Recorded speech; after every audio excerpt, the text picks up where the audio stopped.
Hi, and welcome to the podcast with much better cameras. Excited to get you our guest, Amrhein, in a couple of minutes. Somebody whose name I've known for a very, very, very long time. Really admired tons of his stellar photography and video. But he's here to invite you to a very cool event coming up on September 4th. First, yesterday, Dolly Parton passes away. Just an hour ago, we found the news at the same age, 80 years old. Tim Curry passes away from Rocky Horror, It, Clue. Was Tim Curry in Power Rangers? He always played not only like villains, but very eccentric. I guess that's why he was so good at Rocky Horror. Very eccentric, distinctive villains. And going back to Dolly Parton, yesterday when the news broke, I was like, yeah, people are very sad. People loved Dolly Parton. It reminded me of when Betty White passed away. Betty White was universally beloved, and Dolly Parton was much that as well. I didn't have the connection or interest in her as much as many others did. She was so country, but in the later parts of her life, she penetrated pop culture, became part of that zeitgeist. And she seemed like she was a very humble person. And there are plenty of people who feign or fake humility to get attention for being humble. She was obviously a very devout, humble individual with great integrity and I think dismissed certain honors like the Rock and Roll Hall of Fame. Didn't want the attention, just wanted to do good, just wanted to be the humanitarian she was called, the philanthropist. Humble, humility, philanthropy, if we can pull it off, humanitarian, all things that I think many of us could strive to be a bit better at those things. We say, or there's the thought that famous people die in threes. I don't buy into that a whole lot of times. Older people, unfortunately, many of them pass away, and sometimes we link things together.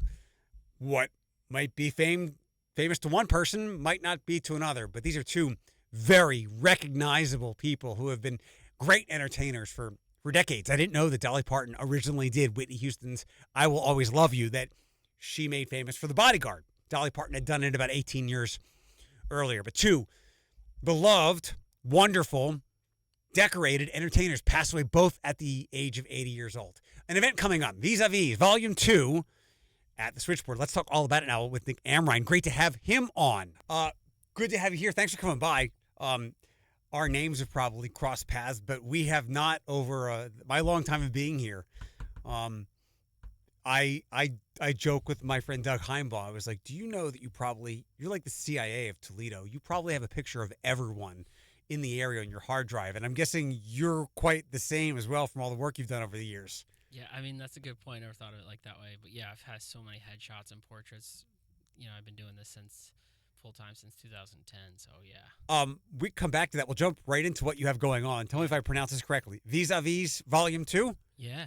What's vis-a-vis? What the heck does that phrase mean? It means like face-to-face. Face-to-face. Portrait, Okay. And we're all portrait photographers, so we stemmed from that. Yeah. Let's dive right into it. What is this event you have coming up? Yeah, so Vis-a-Vis, this is the second time we're doing it, so it's called Volume 2. The first volume was just with 4 photographers, all being portrait photographers, and it was just to get photographers together, get outside your black box phone, and put some art on the walls and get people out to support the scene in the city. And it really stemmed from there. We had a great turnout the first year, which was 3 years ago, and we decided to run it back. But we decided to add on 5 other photographers, so now instead of 4, we got 9. Why the decision there's a bit of a delay, 3 years you said. How come you decided to finally pick up and hit Volume 2 at this point in time? So, I would call it the board members. It's me, Josh Ball, Grant Beachy, and Rob Wagner.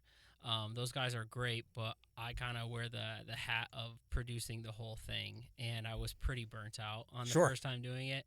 And I decided to just kind of postpone. We were going to try to pull the trigger last year, but we couldn't lock in a date with the gallery. And basically it was like, I need at least like 6 months out, if not more, to make sure I can plan the show correctly. So we postponed again, and then we were able to lock in the date for September 4th this year. Mm-hmm. I've had plenty of time to, plan it all out and lay it all out. Not to say it's been easy, but it's definitely been stressful. But I'm excited because we're literally about a week out, and I can't wait for all the hard work to pay off. Yeah, good luck with everything. Thanks, man. Who are all the full range of artists? I'm familiar with Grant's name. Grant's done a lot of like free headshot work over the years, hasn't he? Yeah, Grant. He's originally from uh, Indianapolis. Sorry, Grant, if that's not right, but I know it's like Indiana or Indianapolis or somewhere specifically like that. But yeah, he's been here for at least a handful of years, and he specializes in commercial photography work. Super creative and does a lot of headshot stuff for a lot of companies in the Toledo region. 9 in total. You're a part of that, Grant, as well. Who are the other artists that are part of it? Yep. So we got Joshua Ball, Celia Moselle. We got Logan Yarbrough, Rick Lutke, which is cool because he's like the oldest guy in the group. I think he's like 70 or something like that, but he's an OG in the scene. Rob Wagner, and then we got Enrique Garcia, and then we have Amrhein Bird. So it's a good diversity mixed group. Everybody has like their style that they're bringing to the table. And yeah, some people do it full time. Some people do it freelance or as a hobby or have full time jobs and do it when they can. A lot of us are full time photographers, so it's a good collection. September 4th, where's it at? It's going to be at the Switchboard, which is right next to Culture Clash on Monroe Street, and it's like half bar, half art gallery. Yeah. So you get like that laid back, cool environment that feels artsy, cool, and ties right into what we're going for. What is the hook? What makes your event different from some other events? Yeah, well, I would say there's not many events out there for photographers. There's been photographers hit or miss, like throw like their own personal shows. What's unique about this is bringing the community of photographers together and, tying it into a nonprofit. So it is about promoting the photographers, but we're tying in a nonprofit. We did last time, we did with the Veterans Hooves program here locally in Toledo. This time we're doing, we're raising money for On Deck Alliance, which helps kids get off the streets and onto skateboards. So instead of putting the photography on traditional canvases, we're actually putting it on skateboards. There is the eccentric, unique difference. Sure, there you go. Yeah. How are they going to use skateboards to display the art? Paint that picture for me. Yep. So each photographer was given 3 blank boards necessarily, and we wanted to keep the idea still around portrait photography. Mm-hmm. So they had to shoot brand new work that was going to be displayed for this night and present it on those skateboards. And we had a company we went through out of California, CCS. So we took our photography, uploaded it, and then they did the prints and then shipped the boards. So everybody has like a little bit of a style, but there's that common human element in every piece of artwork. So the photographs are imprinted on the skateboards? Yeah, it's just like it feels like if you went and bought a professional skateboard deck, like it's screen printed right on the board. Very cool. What happens to them afterwards? Well, we're hoping to sell them. Great. We're allowing only a certain amount of boards to go for sale. The money goes back to the photographer and then also the switchboard because they get a percentage for hosting the gallery. But we're going to raise money it's a free show. We're just asking for donations at the door for the nonprofit. Mm-hmm. We'll also have raffle baskets and a 50-50 that we're going to do to raise some money. And then we also came up with, if someone's not into skateboarding but they want to appreciate the art, we are going to do your traditional canvases as well as alternative prints and also raise money. Other than being deep in the skateboard culture, which I want to ask you about later, we'll have some time for that. How did you have the idea to do the photography on skateboards? Well, out of the photographers, I am the only skateboarder that grew up. I picked up a camera because of skateboarding, so I've always seen, looking at skateboards, going into the skate shops, looking at seeing photography or graphic design or artwork instilled. And I've dabbled it in with myself where I've made some of my own boards for fun. And when it came time to working with the board members who originally started the show, we were thinking like, how can we make it unique? How can we make it different? And I just had this idea. I was like, it'd be so cool to be in a gallery just embodied by all these decks all around it. Yeah. And they were at first they were like not about it because they're like, dude, we're not like skateboarders. We don't come off like some posers that were putting some work on our boards and stuff. I was like, dude, it ain't going to be like that. Trust me. And then once we like tied it in with a nonprofit, they were like 100% on board because they Good. knew it was like for a bigger cause. Yeah. What is the On Deck Alliance? On Deck Alliance is started by Joshua Cunningham. He's a Navy veteran, and he basically works out of the Frederick Douglass Center, which is near downtown. It's a little rougher part of town, but he donates his time to creating this program, an after-school program, 2 or 3 times a week, I believe. And he does after-school programs with the kids that want to come in off the streets, and he provides them with skateboards. They have ramps in there, and then it's not just about the skateboarding, but he instills life skills of like courage, confidence, and instill some of these disciplines to help give the kids a little bit even more of some life skills. And they have to pay attention. They have to raise their hand, and that's how they earn their skateboards too. Yeah. Which is pretty Very cool. Yeah. What is skateboard culture like in Toledo and Northwest Ohio, for that matter? It's really grown. I mean, it's gone through its different waves, but it's really strong right now. Skateboarding became even more mainstream and popular to everyone because it's now in the Olympics, which was last year's was first year. Just Skateboards, who has been around 30 years, just moved downtown Toledo on Adams Street and expanded into this amazing, cool, modern shop. Where were they previously? Before they were in Perrysburg, and then before that they were by University of Toledo and then Great Eastern Center. So I've seen them ever since I was, 10 years old, everywhere they've been. And so it's really cool because my studio is downtown on Adams and they're downtown. So the skateboard community is really cool. They've came together and over by Woodward High School off in an abandoned parking lot that was probably littered with trash. The community of skateboarders have come together and over the years and put a DIY skate park together. And it's all by the skateboarders. And same thing, kids in the hood or in the streets come to that and can skateboard, and just do something positive. When did that come into fruition? Because I know for a long time, people have kicked around the idea of a skateboard park or skateboard access as part of something like our metro parks or something like that. When did that idea come to life? I think Cooks has definitely been around maybe 6 years or so. There was definitely other skate parks, like Highland Skate Park was around before that. Where did you skate when you were a kid? It was downtown a lot, I grew up in Oregon and was hanging out on the east side, so we'd ride our bicycles over the Cherry Street Bridge or the High Level Bridge and just be little rugrats skateboarding anywhere and everywhere and getting kicked out throughout the businesses downtown. And then eventually Highland Skate Park came around, and then rest in peace to Woodville Mall, but they used to have Woodville Skate Park, and this was the indoor mall, like the size of like Anderson's. Yeah, and that was like I was there every day. Tell me a little bit more about the DIY park. Is it free?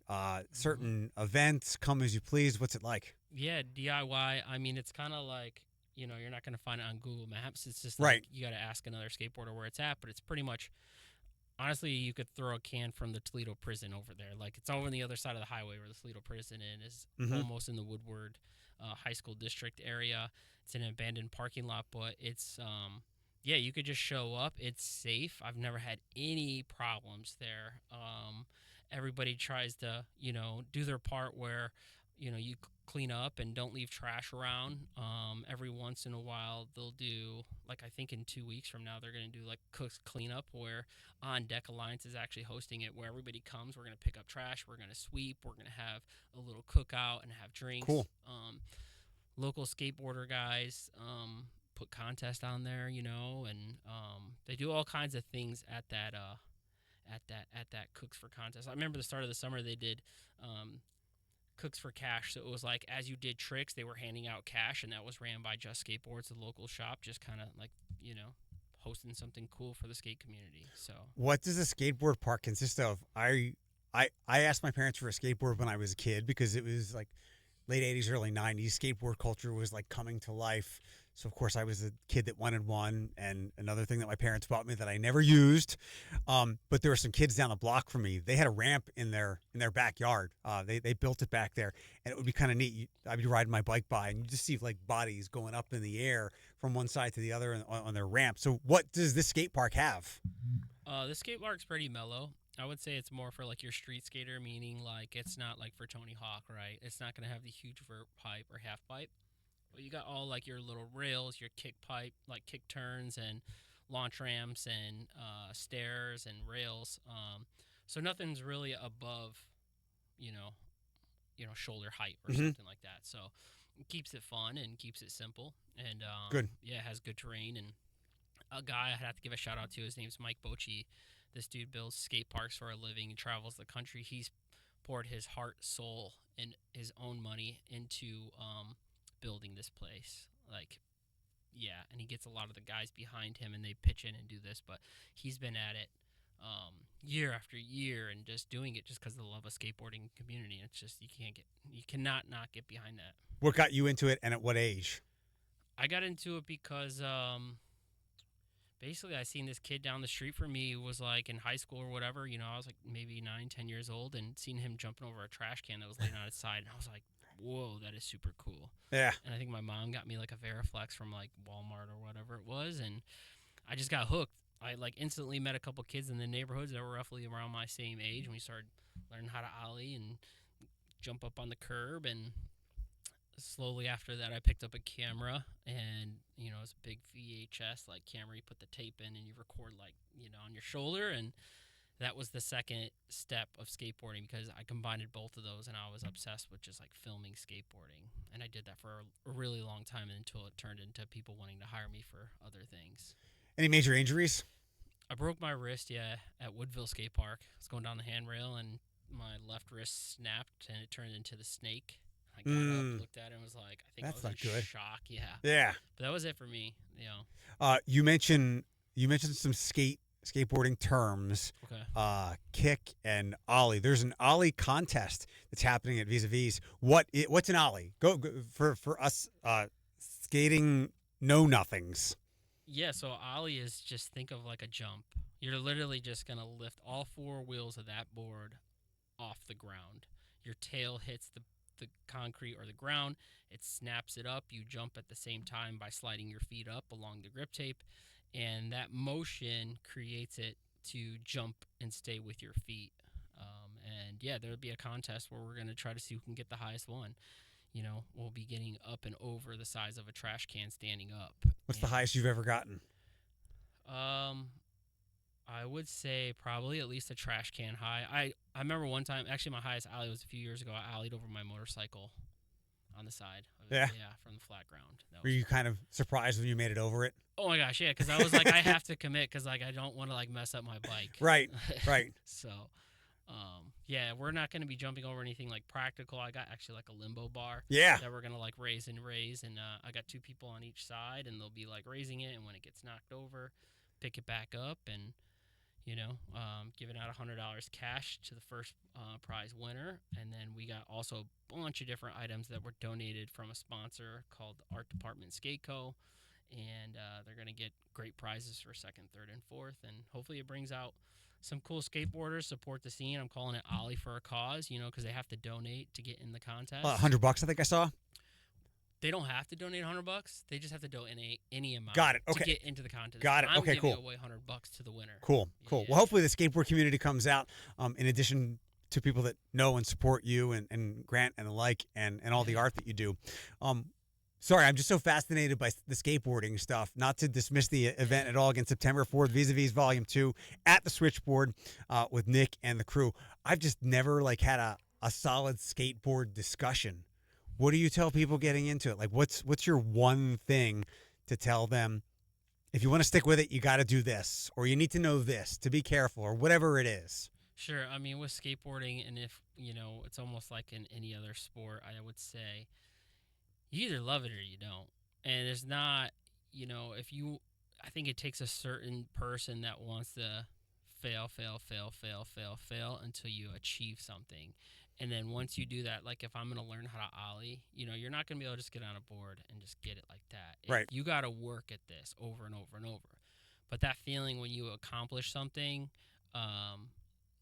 that's what brings you back. And skateboarding is one of those things where most of the time you're not going to be achieving a trick. It's going to take many times. And I think that's something that we kind of lure for. Like, we love it and we give it praise. Like when you see another skateboarder at the skate park and achieve a trick or something like that, you're like, you can appreciate it. But if you're just getting into it, I would say go to your local skate shop, skip past Walmart. Don't worry about getting some cheap board because they just don't work as well. Mm-hmm. Spend a little money, support local, go to the local skate shop, and go to your local skate park. There's tons of skate parks around now. Bowling Green, Oregon, Toledo, Perrysburg. I mean, there's so many. Cooks you could even go to, and just kind of see if you like it, and if it catches your attention. But it does provide, I would say, an avenue for an alternative lifestyle where you can give yourself some focus to do something maybe that would not be a traditional sport. For sure. I mean, it's very independent sport. You put the time in that you want, and however much you want to put into it, and how good you want to get is all up to you.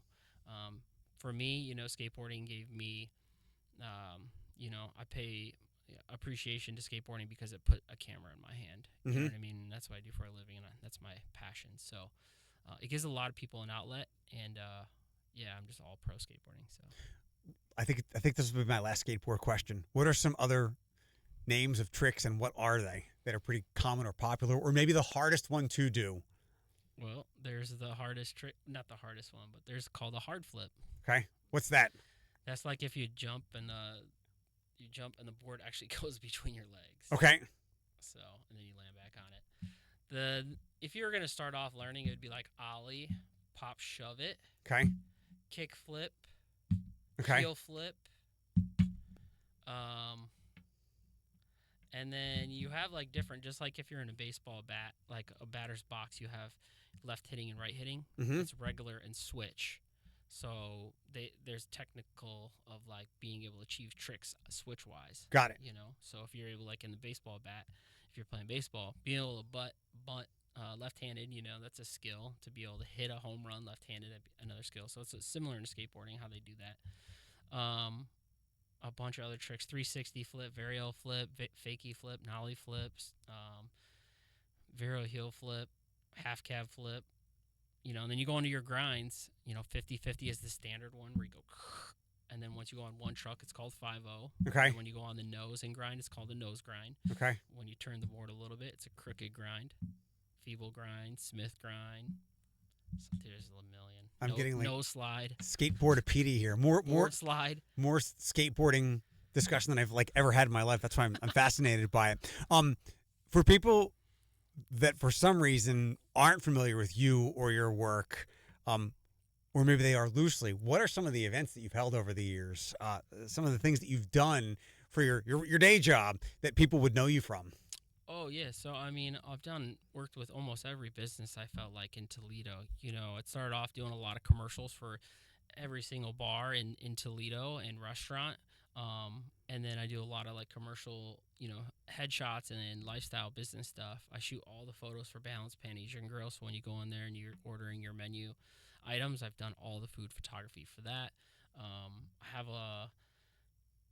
not just photography, I do video as well. So I've done documentaries. I got a documentary on Apple TV, Amazon Prime right now, and it's based on a skateboarder, and that was an achievement that came out about 2 years ago, and it's still on there, so you can watch that. It's called One Way Ticket, about Greg Lutzka. So I've done just a little bit of everything. I do a lot of passion work, the headshots pay the bill, the commercial stuff pays the bill, but doing stuff like putting a show on like this, or I do photography series, it could be a motorcycle series where I have these cool moody portraits of, bikers, and then I lay out their items that are special to them and do a whole series on that.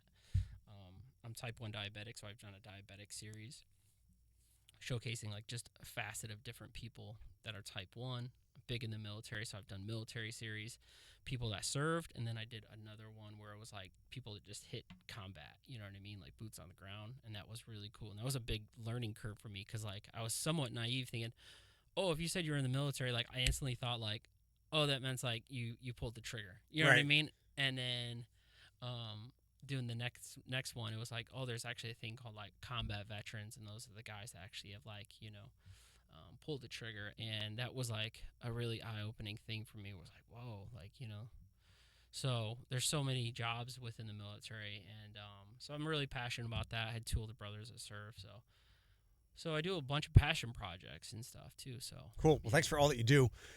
Vis-a-Vis Volume 2 at the Switchboard, September 4th. It's free. Any websites or socials, yours or the event that people should track onto to be a part of this? If not this, things that you have going on in the future? Yeah, I mean, my social, a lot of this we're running through, Instagram. Every photographer is shared and posted, but we have a main Instagram. It's just vis-a-vis Toledo for Instagram. Um, you can search any of that stuff on Facebook. The event will pop up vis-a-vis Toledo. And yeah. Your personal site? Oh, yeah. So my website's just my name, nickamrhein.com. That's AMRHEIN.com. Instagram, Nick AM Photo. Awesome. Thanks so much for the time. Good luck with all this. I'm glad Josh connected us. Good to finally meet you. Thanks for all the work and Thank you, the brother. help that you've done over the years.